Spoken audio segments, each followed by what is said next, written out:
Capítulo 7. Cuando pienso en el pasado, creo que mi marido empezó a interesarse por mí a partir de aquella noche. Parecía que hasta entonces no habíamos tenido nunca nada que decirnos, que nuestros pensamientos no se habían encontrado jamás, que yo no podía hacer otra cosa que mirarle sin comprenderle, y que él nunca hubiera llegado a posar sus ojos en mí.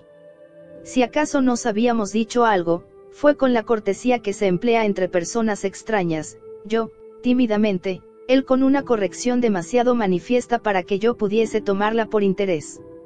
Pero ahora tenía necesidad de él, y él, por fin, se acordaba de que yo existía. Al hablarme me interrogaba, y mostraba interés en mis contestaciones, y yo que había sentido por él, hasta entonces, un amor palpitante, pero ofuscado, sentía ahora que le adoraba. Nunca imaginé que un hombre pudiera inclinarse con tanta ternura a una mujer. Al preguntarle lo que debía hacer para liberar mis pies de sus ligamentos, creí que se reduciría a darme unas cuantas instrucciones. Por eso me extrañó muchísimo al verle aparecer con una palangana de agua caliente y un rollo de vendas. Estaba avergonzada, la idea de que iba a ver mis pies era insoportable, nadie los había visto desde el día en que tuve bastante juicio para cuidarme yo sola. Me sentía como sobre carbones encendidos. Cuando, de rodillas ante mí, y la palangana a su lado, hizo un ademán para cogerme los pies, tuve la tentación de huir. No, dije débilmente, lo haré yo misma. No te preocupes.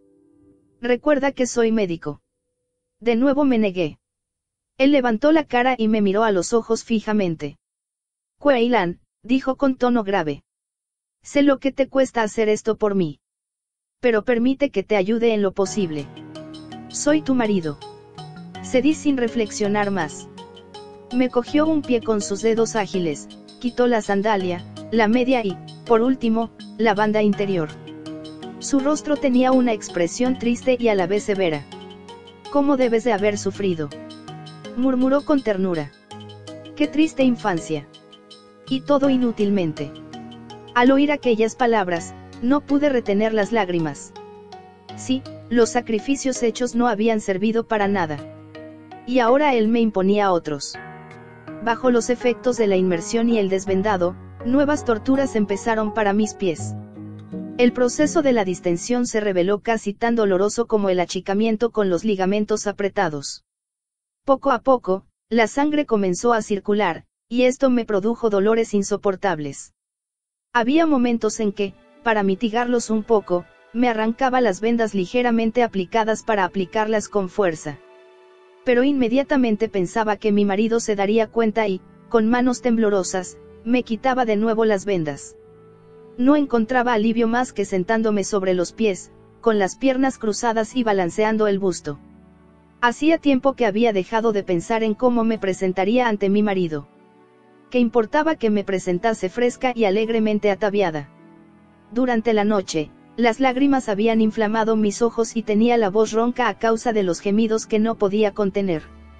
Y, cosa curiosa, mi marido, que no había cedido a la fascinación de mi belleza, me consolaba como lo hubiera hecho con un niño. Me aferraba a él, desesperada por el dolor. Lo pasaremos juntos, Kuei-lan, me decía él.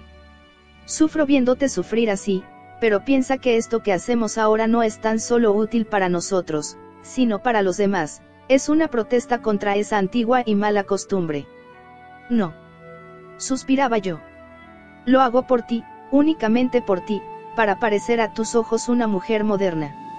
Rió, con el rostro súbitamente iluminado, el rostro que le había visto el día en que vino a visitarnos aquella mujer. Esta fue la recompensa a mis dolores. A partir de entonces, nada me pareció doloroso. Con la distensión producida y un mejoramiento en mi estado de salud, empecé a gozar de una nueva libertad. Era joven, y mis pies no se habían anquilosado todavía como los de las mujeres más viejas que yo, en las que existe, además, el peligro de perderlos. Los míos no estaban más que entorpecidos. Pronto empecé a andar con mayor soltura, las escaleras ya no me parecían tan dificultosas. Incluso mi persona se robusteció. Un día entré rápidamente en la habitación donde mi marido escribía. Levantó la cabeza, sorprendido, y sonrió. «¿Corres?», exclamó. Buena señal, veo que lo peor ha pasado, y que la deformación de antes ha desaparecido. Sorprendida, contemplé mis pies. Pero, dije, no son tan grandes como los de Liu. Y no lo serán nunca, contestó él. Los pies de Liu se han desarrollado naturalmente. Los tuyos han adquirido ahora su máxima distensión. Me sentí un poco apesadumbrada de que mis pies no pudieran ser nunca tan grandes como los suyos. Pero se me ocurrió otra idea, puesto que las sandalias de tela bordada no me servían, decidí comprar otras de cuero, como las que había visto en los pies de Liu. Al día siguiente, acompañada por una sirvienta, me dirigí a la tienda, compré un par de la medida deseada, 5 centímetros más largas que mis pies. Llené el espacio vacío, con algodón en rama. Así, nadie podría darse cuenta de que había tenido los pies vendados. Entonces quise visitar a Liu. Cuando mi marido supo mi deseo, me prometió, sin más, acompañarme al día siguiente.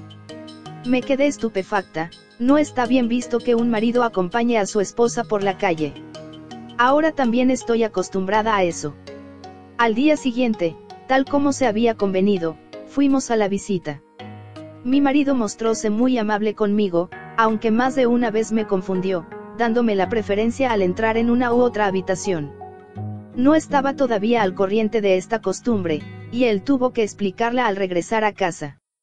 Así se hace en Occidente, me dijo. ¿Por qué? ¿Acaso se debe a que, como hemos oído decir, los hombres son allí inferiores a las mujeres? No, esa es otra tontería. Y me explicó. La preferencia dada a las mujeres provenía de una costumbre que perdíase en los tiempos antiguos. Antiguos. La palabra me asombró. Yo no había oído nunca hablar de países con un lejano pasado. Únicamente nosotros, pueblo civilizado, habíamos tenido una antigüedad. Pero he aquí que, según parece, los pueblos extranjeros tuvieron también un pasado y una cultura, eso significa que no eran del todo bárbaros. Además, mi marido me ha prometido leerme los libros donde se habla de ellos. Cuán feliz fui aquella noche. Ser un poco más moderna, qué gran cosa. En efecto, aquel día no tan solo había llevado mis zapatos de cuero, sino que dejé de pintarme la cara y no me adorné los cabellos. Mi marido debió de advertir que me parecía mucho a la señora Liu. Desde el momento en que, por mi voluntad, operóse el cambio, me pareció renacer a una vida nueva, más completa. Cada noche, mi marido hablaba conmigo, y su conversación parecíame llena de encantos, él sobre todo.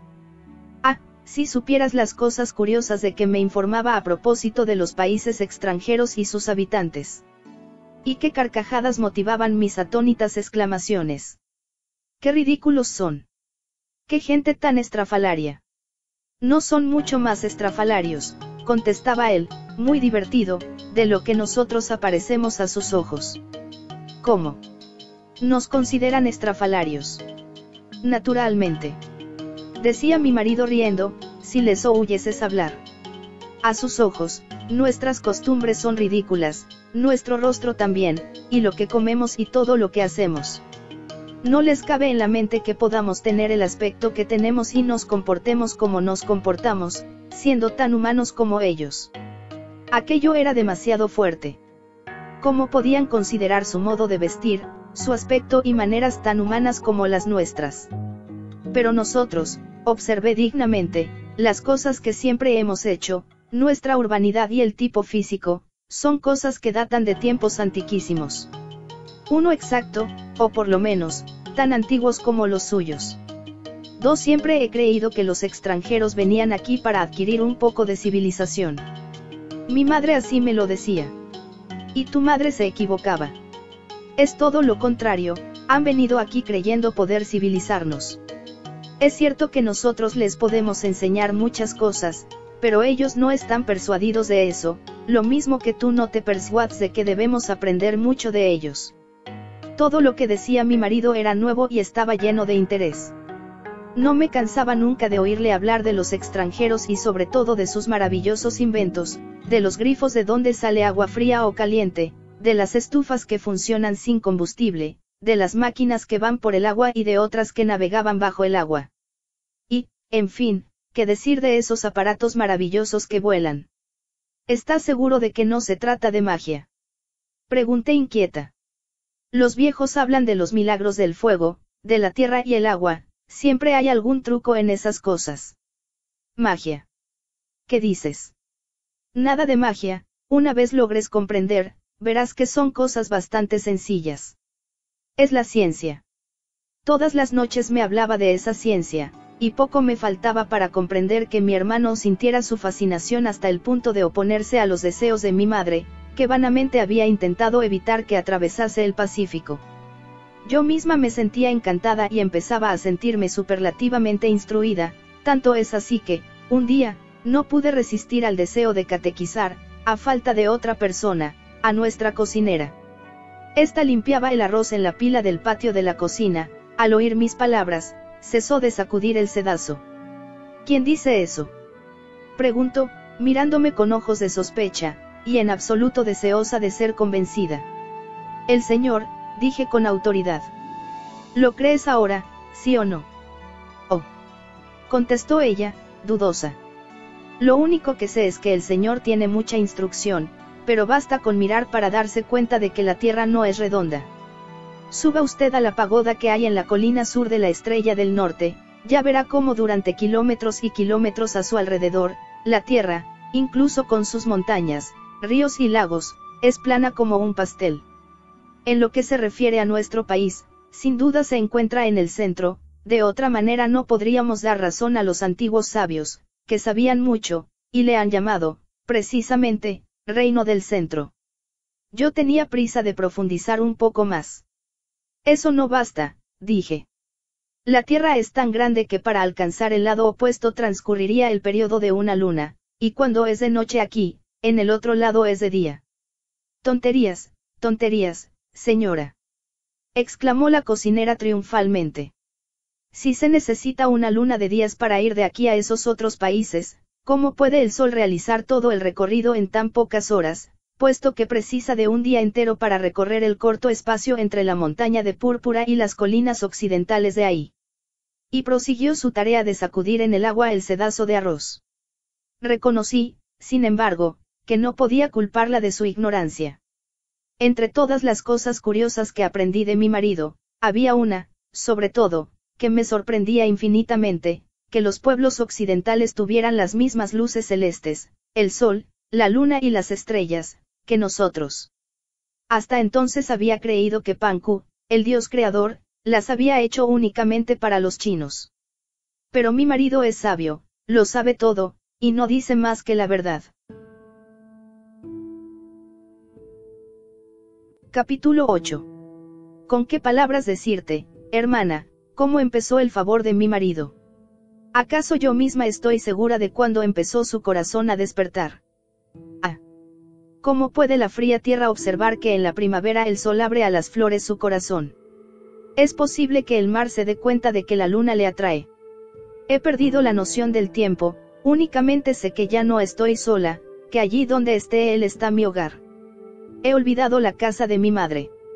Durante el día, en el transcurso de las horas en que mi marido está ausente, no hago más que pensar en sus palabras. Recuerdo sus ojos, su rostro, la curva de sus labios, el ligero contacto de su mano en la mía cuando, juntos, volvemos las páginas del libro abierto en la mesa ante la cual nos sentamos. Por las noches, cuando estamos solos, le miro de soslayo, ansiosa de aprovechar las lecciones que me da con ayuda del libro. No hago más que pensar en él. Estoy ebria de él, exactamente como lo que ocurre en primavera, cuando el río invade los canales resecos por el invierno y divaga por la tierra, llevando a todos lados los gérmenes de la vida y de frutos. ¿Quién puede comprender verdaderamente la fuerza de esos sentimientos entre un hombre y una muchachita? Mi soledad está llena de él, no recuerdo nada más. En fin, ha llegado el momento de mi suprema alegría. Y escucha ahora, hermana, una radiante noticia. En el último día de la 11ª luna, recuerdo que era la época de cosechar el arroz, nació mi primer hijo. Cuando mi marido supo que yo estaba en estado, cumpliendo así mi deber con él, no ocultó su alegría. Los primeros en recibir la noticia fueron sus padres, luego los hermanos, que nos enviaron sus felicitaciones. Naturalmente, mis padres no estaban directamente interesados en este acontecimiento, pero decidí anunciárselo también a mi madre con ocasión de la visita de Año Nuevo. Pero el periodo que empezó entonces no dejaba de ser difícil para mí. Hasta entonces, mi situación en la familia de mi marido fue muy poco importante, la esposa del menor de los hijos, y nada más. A partir del día de nuestra mudanza, apenas participé en la vida de la familia. Es verdad que, en 2 ocasiones, fui a visitarles, pero eran visitas de cumplido, hechas en épocas establecidas por la tradición, y mi suegra, a quien serví el té, me trató casi con indiferencia, aunque no exenta de cierta benignidad. Pero todo había cambiado. De improviso me convertí en una sacerdotisa del destino. En mis entrañas hallábase la esperanza de la familia, un heredero. Mi marido tenía 5 hermanos, ninguno de los cuales tenía hijos. Si yo le daba uno, no tan solo ascendería, súbitamente, del rango inferior al de hermano mayor, sino que adquiriría el derecho a la prerrogativa de heredar los bienes de la familia. Pero, verdaderamente, era muy triste que una madre no pueda considerar como suyo, más que durante unos pocos días, lo que nació en su seno. En efecto, el niño debe ocupar, muy pronto, un lugar preferido en la jerarquía y la vida de la mayor familia. Oh, Kuan Yin protege a mi hijo. Hablar por primera vez a mi marido de nuestro hijo me produjo algo muy parecido al éxtasis, pero este sentimiento fue prontamente vencido por otros pensamientos más ansiosos. He dicho que los tiempos empezaban a ser difíciles para mí, sobre todo a causa de los numerosos consejos que me afluían de todas partes. En primer lugar, los de mi honorable suegra. Tan pronto se enteró de la noticia, quiso que me preparase a visitarla. Hasta entonces había sido recibida, ceremoniosamente, en el atrio de los invitados, esto a causa de cierto rencor que mi honorable suegra nos guardaba por la mudanza. Pero en aquella ocasión, los criados recibieron, sin duda, otras órdenes, puesto que apenas entré me hicieron pasar a las habitaciones interiores, pasado el tercer patio, reservadas a la familia. Allí encontré a mi suegra, ocupada en beber el té. Era una anciana majestuosa y tan corpulenta, que sus pies no podían soportar, desde ya hacía tiempo, el peso de su cuerpo, tanto es así, que era incapaz de dar un paso sin apoyarse pesadamente en 2 robustas esclavas, siempre atentas a sus órdenes, colocadas de pie detrás de su silla. Llevaba las manos llenas de anillos, y eran tan regordetas, que los dedos parecían embutidos rígidamente en una bola de carne llena de hoyuelos. Mi genuflexión fue acogida con una sonrisa que hizo aparecer los finos labios entre la grasa de sus mejillas.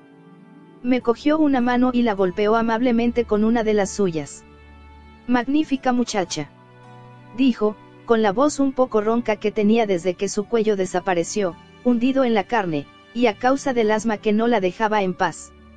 Inmediatamente me di cuenta de que mi visita era agradable y, sirviendo el té, le presenté la taza con las 2 manos. Hecho esto, intenté sentarme a su lado en un taburete bajo, pero ella no me quiso permitir tanta humillación, aunque en otras ocasiones le importó muy poco dónde yo me sentaba. Sonriendo y tosiendo, me indicó que me sentara en una silla al otro lado de la mesa, y no tuve más remedio que obedecer. De pronto expresó el deseo de que las otras cuñadas vinieran a verme. Estas comparecieron, dándome la enhorabuena. 3 de ellas no habían concebido nunca, y aquella escena no podía menos de suscitar su envidia y rencor. La mayor empezó a quejarse en voz baja, balanceándose hacia atrás y hacia adelante, gimiendo, desesperándose y compadeciéndose de su suerte. ¡Ay de mí, cuán triste es mi vida! ¡Qué mala suerte! Mi suegra suspiró y sacudió gravemente la cabeza sin decir palabra, permitiendo así que su nuera se quejase durante 2 pipas de tabaco. Una vez se las hubo fumado, les dio orden de retirarse porque tenía que hablar conmigo. Me enteré entonces de que el hermano mayor de mi marido había tomado, hacía poco tiempo, una segunda mujer, ya que la primera no le había dado ningún hijo, con gran pesar suyo. Estaba verdaderamente enamorada de su marido, y no perdía ocasión de demostrar el afán de su vida. Mi suegra se prodigó en consejos, y entre ellos me dio el de no preparar la ropa del niño hasta que no hubiera nacido. Esto, dijo, era una costumbre del tiempo de su juventud, en el Anhui, originada por la idea de que había de mantenerse secreto a los dioses crueles el nacimiento de un hombre, de saberlo, harían todos los posibles para destruir aquella nueva vida. ¿Cómo le vestiré? Me atreví a preguntar.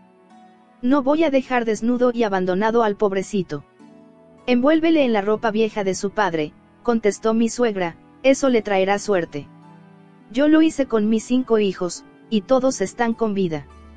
Mis cuñadas también me aconsejaron hacer esto y lo demás allá, según sus experiencias personales. Todas insistieron, especialmente, en la necesidad de comer cierta clase de pescado inmediatamente después del nacimiento de la criatura. Tampoco debía omitir el beber una buena taza de azúcar moreno disuelto en agua. Por la noche, cuando, dichosa a causa de todas aquellas pruebas de interés y asistencia familiar, volví a casa y conté a mi marido lo que me habían dicho, me quedé de piedra al verle enfadarse, tirarse de los cabellos y recorrer la estancia a grandes zancadas. «Estúpidos. Estúpidos», gritó. «Todo eso son mentiras, supersticiones. Nunca, nunca». Se detuvo, y cogiéndome por los brazos me miró fijamente a los ojos, que yo había levantado hacia él. «Prométeme», dijo con dulzura, «que te dejarás guiar, única y exclusivamente, por mí.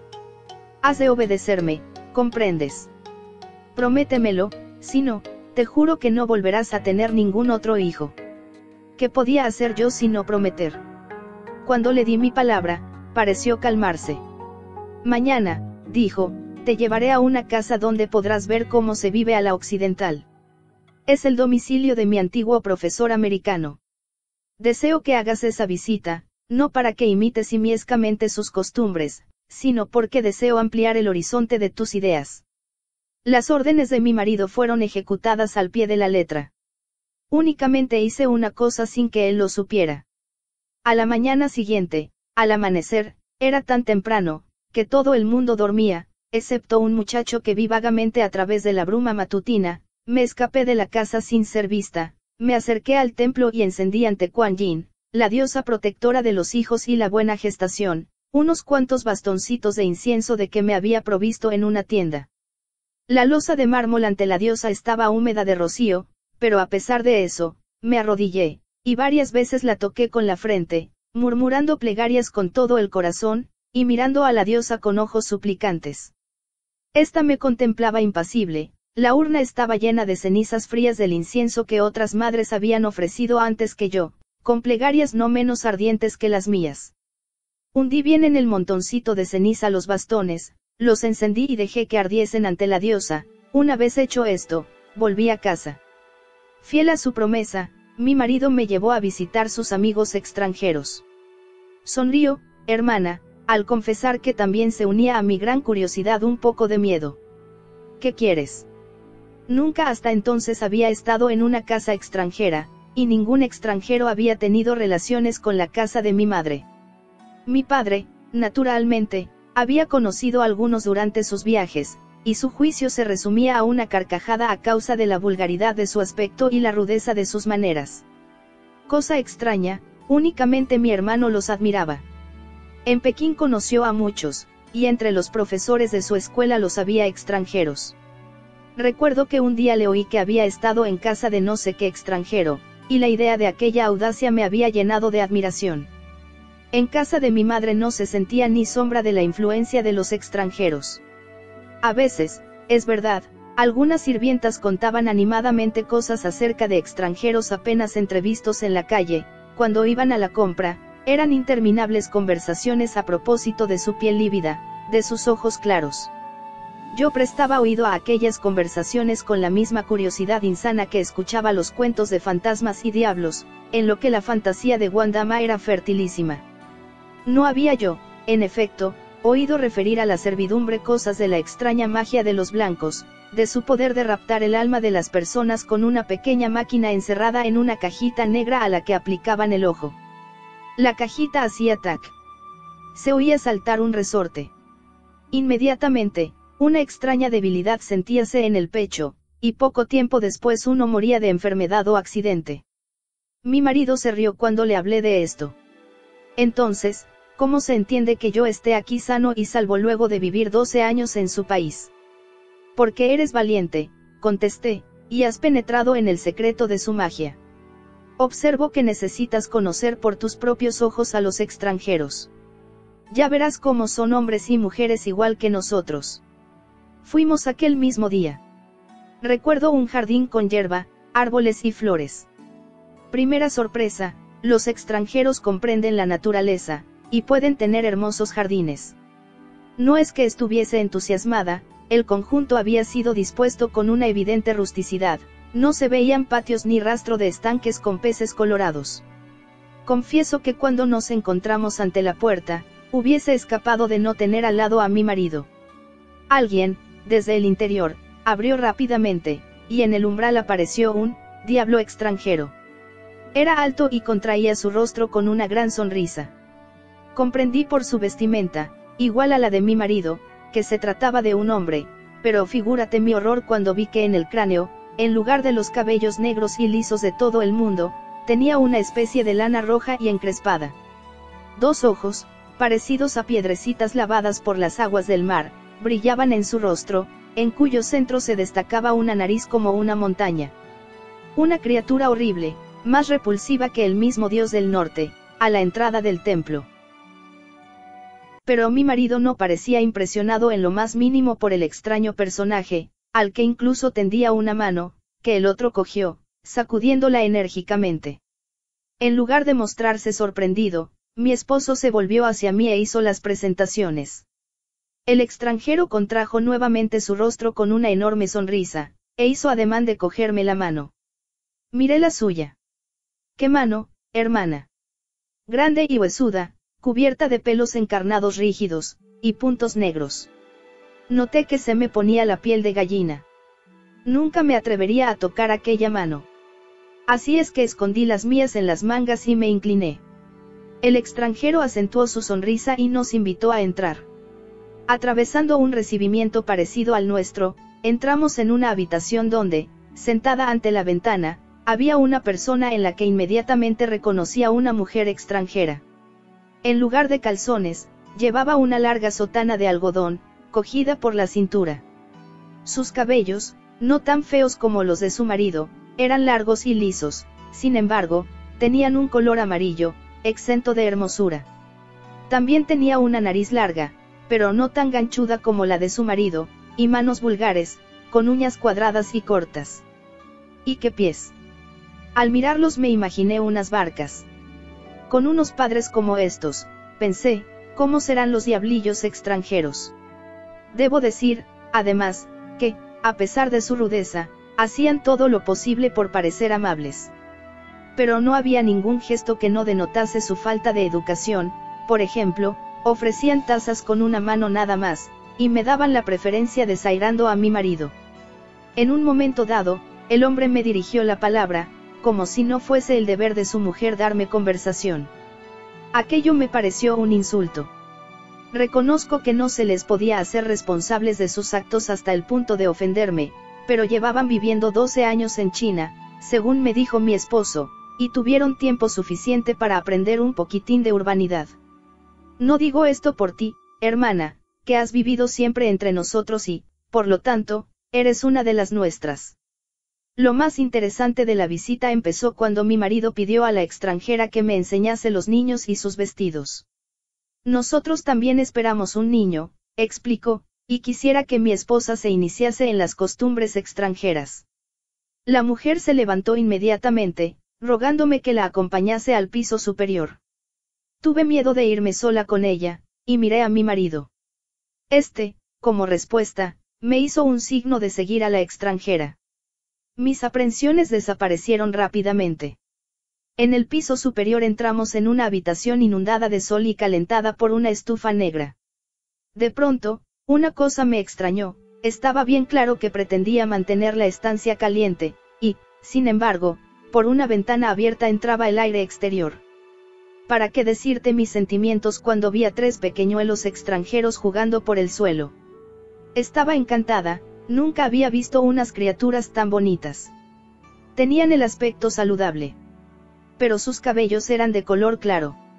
Esto confirmaba lo que había oído decir a propósito de la naturaleza de los extranjeros que, Contrariamente a lo que nos sucede, al nacer tienen los cabellos pálidos y se oscurecen con el tiempo. Y la piel. Muy blanca. ¿Acaso lavarían fiariamente aquellos chiquillos en aguas medicinales? Esta suposición revelóse exacta cuando la madre me enseñó una habitación donde diariamente lavaban a las criaturas de los pies a la cabeza. Con semejante lavado no podía extrañar que su piel acabase perdiendo el color. Y, por último, la madre me enseñó los vestidos de las criaturas. Eran completamente blancos. El más pequeñín también iba vestido de blanco de pies a cabeza. Al preguntar yo si es que llevaban luto, el blanco es para nosotros el color de luto, la madre me contestó que no, que el blanco era tan solo para que los niños fuesen siempre limpios. A mí me parecía que un vestido oscuro hubiese sido más adecuado, ya que no revelaría las posibles manchas, pero me callé. Las camitas eran todas blancas, y producían un lúgubre efecto. No comprendo por qué usan tanto el color de la muerte. Están tan monos los niños vestidos con colores alegres, encarnado, amarillo y azul flor de lis. Nosotros vestimos a los niños de encarnado en el momento de nacer, como signo de alegría. Pero es inútil, el carácter de estos extranjeros no concuerda en nada con el nuestro. Por ejemplo, me quedé pasmada al saber que aquella extranjera amamantaba a ella misma a sus hijos, qué cosa tan extraña. A mí nunca se me hubiese ocurrido alimentar a los míos. Es contrario a nuestras costumbres. En efecto, ninguna mujer china de cierta posición da el pecho a sus hijos, puesto que tienen muchas esclavas en estado de poder cumplir esta misión. Cuando volvimos a casa, dije a mi marido: ¿es cierto que ella misma amamanta a sus hijos? ¿Acaso son tan pobres? Es lo mejor para el niño, me dijo. Tú también, cuando llegue el momento, amamantarás al tuyo. Me quedé extraordinariamente sorprendida. Yo. Desde luego, confirmó mi marido muy serio. Pero, entonces, deberán pasar 2 años antes de que pueda tener otros, objeté. Es el justo intervalo, aunque la causa que aduces está falta de sentido común. Quizá tenga razón mi marido, incluso en este particular. De todos modos, estoy viendo que algunas criaturas se me morirán, y que también tendré niñas. Quedo persuadida de que mi casa no se llenará de hijos varones tal como había esperado. Al día siguiente fui a casa de la señora Liu para referirle mi visita. Ah, si la diosa me concediese hijos varones, como hizo con ella. Derechos y robustos, y con ojos vivaces. Les vestiría con trajes color de rosa, color que hace resaltar el exquisito tono amarillo de su piel. Ya veo, dije, con un suspiro de satisfacción, que los has criado según las antiguas costumbres. Nada más que hasta cierto punto. Mira, y diciendo esto atrajo hacia ella el pequeñuelo, empleo el color blanco para su ropita interior. Es más fácil de lavar. De los extranjeros hay que coger lo útil y desechar lo que no puede ser adaptado. Lo primero que hice al salir de su casa fue entrar en una tienda donde vendían telas y comprar una pieza de seda rosa y encarnada, con flores, otra de terciopelo negro para una almilla sin mangas, y seda para un gorro. No fue una compra fácil, porque no quería para mi hijo nada que no fuese de primera calidad. El tendero tuvo que sacar de las estanterías una serie de piezas, una tras otra. Era un viejo asmático, y refunfuñaba cuando le pedía que me enseñase su mercancía. Muéstreme otra, quiero una pieza de seda con flores de melocotón bordadas. Le oí murmurar algo a propósito de las mujeres vanidosas. No es para mí, le advertí. Es para mi hijo. Al oír estas palabras, el viejo sonrió con expresión astuta, y sacó una hermosa pieza que había tenido oculta hasta entonces. Tómela, dijo, la guardaba para la mujer del gobernador, pero tratándose de su hijo se la ofrezco a usted. La seda lanzaba mórbidos destellos rosados sobre el mostrador. No regateé el precio y la compré. Al llevarla a casa me decía: esta noche cortaré en esta tela una chaquetilla y calzones. Yo misma lo haré todo, no quiero que nadie toque a mi hijo. La idea de pasar la noche cosiendo para mi hijo me hacía feliz. Le confeccioné un par de zapatos bordados con una cabeza de tigre. Como juguete le he comprado una cadena de plata.